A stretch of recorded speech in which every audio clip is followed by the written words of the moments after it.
ప్రియులారా గమనించిన ఈ రోజుల్లో కూడా చాలామంది అసూయతో బాధపడుతున్నారు.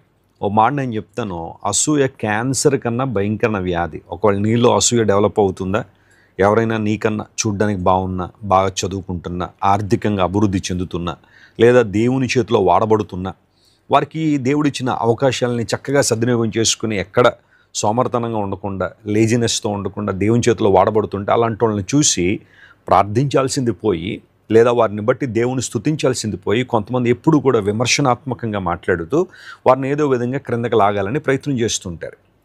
అసూయ చేత చచ్చెదరు అని బైబిల్లో రాయబడింది. ఆ అసూయ ఆఖరి నిన్ను ఇబ్బందులకు నెట్టేస్తుంది. శరీరంలో ఆరోగ్యం పాడైపోద్ది, మానసికంగా కృంగిపోతావు, ఆధ్యాత్మికంగా నీ జీవితంలో నిర్వీర్యతలోకి వచ్చేస్తావు, ఏమీ సాధించలేని పరిస్థితిలో ఉండిపోతావు. కానీ దేవుని చిత్తానుసారంగా నువ్వు ముందు కొనసాగాలంటే అసూయను జయించాలి.